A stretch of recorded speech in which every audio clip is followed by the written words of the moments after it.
আসসালামু আলাইকুম। আজকে আমরা দেখব one to many relationship. One to many relationship দুই ধরনের, একটি হচ্ছে ফরওয়ার্ড আর একটি হচ্ছে ইনভার্স। ফরওয়ার্ডের ক্ষেত্রে ইউজ করা হয় হ্যাজ মেনি এবং ইনভার্সের ক্ষেত্রে ইউজ করা হয় বিলংস টু। হ্যাজ মেনি সিনটেক্সটা হচ্ছে প্রথমে মডেল, তারপরে ফরেন কি, তারপরে লোকাল কি। এখানে দেখুন আমাদের তিনটা টেবিল আছে, একটি হচ্ছে ক্যাটাগরি, সাব ক্যাটাগরি এবং প্রোডাক্ট। এখানে ফরওয়ার্ডের ক্ষেত্রে দেখুন ক্যাটাগরি থেকে আমার ডেটাগুলো যাবে সাব ক্যাটাগরিতে, সাব ক্যাটাগরি থেকে আমার ডেটাগুলো যাবে প্রোডাক্টে। তার মানে আমার হচ্ছে যদি আমার ক্যাটাগরি থাকে তাহলে সেক্ষেত্রে আমি সাব ক্যাটাগরি তৈরি করতে পারবো, কারণ সাব ক্যাটাগরি টেবিলের সাথে আমার ক্যাটাগরিটা লিঙ্ক আছে। আবার সাব ক্যাটাগরি যদি থাকে তাহলে আমি সেক্ষেত্রে প্রোডাক্ট তৈরি করতে পারবো, কারণ আমার প্রোডাক্ট টেবিলের সাথে ক্যাটাগরি এবং সাব ক্যাটাগরি দুইটারই লিঙ্ক আছে। যদি আমরা আমাদের ডেটাবেস টেবিলটাতে যাই তাহলে আমরা এখানে দেখতে পাচ্ছি যে আমাদের ক্যাটাগরি টেবিলটাতে আছে শুধুমাত্র নেম, সাব ক্যাটাগরি টেবিলটাতে আছে আমাদের ক্যাটাগরি আইডি এবং প্রোডাক্ট টেবিলটাতে আমাদের আছে ক্যাটাগরি আইডি এবং সাব ক্যাটাগরি আইডি।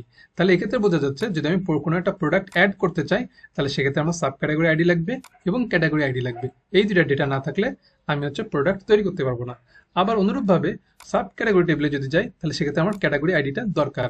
তাহলে আমার এখানে অবশ্যই প্রথমে আগে আমাকে ক্যাটাগরিটা ফিল আপ করতে হবে, তারপরে সাব ক্যাটাগরি, তারপর হচ্ছে যে প্রোডাক্ট। তাহলে এক্ষেত্রে আমরা এখানে বুঝতে পারলাম যে আমাদেরকে ফরওয়ার্ডের ক্ষেত্রে আমরা যদি ক্যাটাগরি থেকে সাব ক্যাটাগরিতে যেতে চাই তাহলে সেক্ষেত্রে আমাদেরকে ক্যাটাগরি ফিল আপ করতে হবে, এবং সাব ক্যাটাগরি থেকে যদি আমরা প্রোডাক্টে যেতে চাই তাহলে সেক্ষেত্রে আমার ক্যাটাগরি এবং সাব ক্যাটাগরি দুইটাই ডেটা থাকতে হবে। তো এক্ষেত্রে আমরা দেখব কিভাবে হ্যাজ মেনি রিলেশন করতে হয়। এক্ষেত্রে আমরা এখানে দেখব ক্যাটাগরি থেকে সাব ক্যাটাগরি তৈরি করা এবং ক্যাটাগরি থেকে প্রোডাক্টে লিঙ্ক করা। তারপর আমরা দেখব সাব ক্যাটাগরি থেকে প্রোডাক্টে লিঙ্ক করা। তো আমরা আমাদের ভিএস কোডে চলে যাই। আমার এখানে ক্যাটাগরি মডেলটা আছে।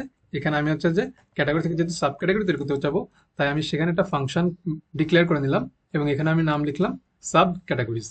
তারপরে এখানে রিটার্ন লিখলাম, যেহেতু এটা আমার একটি ক্যাটাগরির আন্ডারে অনেকগুলো সাব ক্যাটাগরি থাকতে পারে তাই এখানে আমরা লিখবো হ্যাজ মেনি। হ্যাজ মেনি দেওয়ার পর তারপর হচ্ছে এখানে প্রথমে রিলেশন, কার সাথে রিলেশন করতে চাচ্ছি। আমরা এখানে রিলেশন করতে চাচ্ছি সাব ক্যাটাগরি এই মডেলটার সাথে।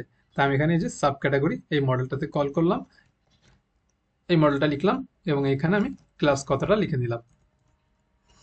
তারপর হচ্ছে সেকেন্ডে প্যারামিটার আমরা জানতে চাচ্ছি ফরেন কি। ফরেন কি কোনটা হবে? তাহলে আমরা এখন যদি আমাদের মডেল টেবিলটাতে যাই, টেবিলটাতে গেলে আমরা এখানে দেখতে পাচ্ছি যে আমার এখানে সাব ক্যাটাগরি টেবিলটাতে আমার হচ্ছে যে ফরেন কি লেখা আছে সেটার নাম হচ্ছে ক্যাটাগরি আইডি।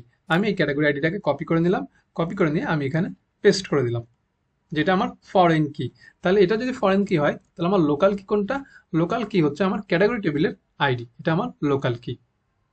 এই হয়ে গেল আমাদের হ্যাজ মেনি রিলেশন তৈরি করা।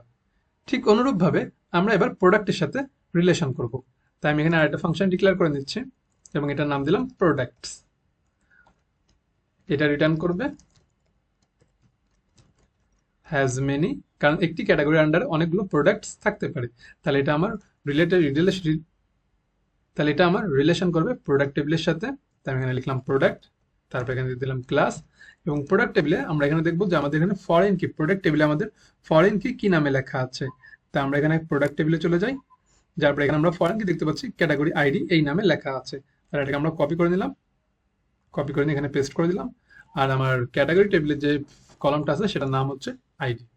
তাহলে এই আমাদের ক্যাটাগরির সাথে সাব ক্যাটাগরির রিলেশন এবং ক্যাটাগরির সাথে প্রোডাক্টস টেবিলের রিলেশন। এখন আমরা আমাদের টিঙ্কারে যে আমরা এটাকে চেক করে দেখি যে আমাদের রিলেশনটা ঠিক মতো হয়েছে কিনা। এখন আমি এখানে একটি ক্যাটাগরি তৈরি করে নিচ্ছি। আমি একটি ক্যাটাগরি ডেটা পেলাম এবং এখানে আমি যদি এবার ক্যাটাগরি দিয়ে আমি যদি সাব ক্যাটাগরি কল করি তাহলে এখানে ক্যাট দিয়ে আমি এখানে লিখলাম সাব ক্যাটাগরিজ। তাহলে আমি এখানে সাব ক্যাটাগরিজের ডেটা দেখতে পাচ্ছি। আমরা এখানে সাব ক্যাটাগরিজে আমি এখানে যে ডেটাটা দেখতে পাচ্ছি সেখানে টোটাল 4টা ডেটা দেখতে পাচ্ছি। যে এখানে একটা দেওয়া আছে মিট, একটি ফিশ, একটি ভেজিটেবলস এবং আর একটি হচ্ছে যে ফ্রুটস। টোটাল 4টা ডেটা আমি দেখতে পাচ্ছি। এরপর যদি আমি এখানে প্রোডাক্টে যাই, প্রোডাক্টসে গেলাম, প্রোডাক্টসে গেলে আমি এখানে অনেকগুলো প্রোডাক্টসের ডেটাও দেখতে পাচ্ছি। টোটাল 8টা প্রোডাক্টস দেখতে পাচ্ছি। এটাকে আবার এভাবে আমরা টোটাল কতগুলো প্রোডাক্ট দেখতে পাচ্ছি এটা জানতে পারি আমরা কাউন্ট মেথডটা ইউজ করে। আমরা এখানে টোটাল 8 দেখতে পাচ্ছি। এখানে দেখুন যে আমি যেহেতু সাব ক্যাটাগরিটাকে এখানে কল করেছি, তাই এখানে আমার এখানে ইম্পোর্ট করা হয় নাই, এটাকে আমার এখান থেকে ইম্পোর্ট করে নিতে হবে, নাহলে এখন যেহেতু আমার এটা কাজ করতেছে, কিন্তু আমরা যখন লাইভ সার্ভারে দিব তখন আমাদের এটা কাজ করবে না, তখন আমাদেরকে এটা এরর ধরবে। তো আমাদেরকে এখানে ইম্পোর্টও করে নিতে হবে। তো এটাকে ইম্পোর্ট করে নিলাম এবং প্রোডাক্ট এটাকেও আমি ইম্পোর্ট করে নিলাম। এবার আমরা সাব ক্যাটাগরির সাথে প্রোডাক্টের রিলেশন করব। তাহলে সেক্ষেত্রে আমি এখানে আরেকটি ফাংশন ডিক্লেয়ার করে নিচ্ছি এবং এখানে আমি লিখে দিলাম প্রোডাক্টস। প্রোডাক্টস এই কথাটা লিখে দিলাম এবং আমি এখানে রিটার্ন করতেছি হ্যাজ মেনি ফাংশনটা লিখলাম। এরপর এখানে আমাদেরকে কোন মডেলের সাথে আমরা এটা রিলেশন করতে চাচ্ছি, আমরা এটা প্রোডাক্টের সাথে রিলেশন করতে চাই, তাই এখানে প্রোডাক্ট লিখলাম এবং এখানে লিখে দিলাম ক্লাস। তারপরে আমাদের এখানে ফরেন কি কথাটা লিখতে হবে। তাহলে আমরা আমাদের প্রোডাক্ট টেবিলের ভিতরে যাই, যে সেখানে আমরা ফরেন কিটা একটু দেখি। আমাদের প্রোডাক্ট টেবিলে আসার পর আমরা এখানে দেখতে পাচ্ছি আমাদের ফরেন কি লেখা আছে, সাব ক্যাটাগরি আইডি এই নামে কথাটা লেখা আছে, তাই আমি এটাকে কপি করে নিলাম, নিয়ে এখানে পেস্ট করে দিলাম। এরপর আমাদেরকে লিখতে হবে লোকাল কি। লোকাল কি হচ্ছে আমাদের, আমরা যদি এখানে যাই তাহলে আমরা দেখবো যে ক্যাটাগরি টেবিলের সাথে সাব ক্যাটাগরি টেবিলের সাথে যে লোকাল কিটা আছে সেটা হচ্ছে আমাদের আইডি এই কথাটা লেখা আছে, তাই এটাকে কপি করে দিলাম, নিয়ে আমি এখানে আইডি এই লেখাটা পেস্ট করে দিলাম। এটা হচ্ছে আমাদের সাব ক্যাটাগরির সাথে প্রোডাক্টের রিলেশন। তো এই হচ্ছে আমাদের হ্যাজ মেনি রিলেশনশিপ। এরপর আমরা দেখব হ্যাজ মেনি রিলেশনের অ্যাডভান্স। তো আজকে এই পর্যন্তই। Thank you for watching this video. আল্লাহ হাফিজ।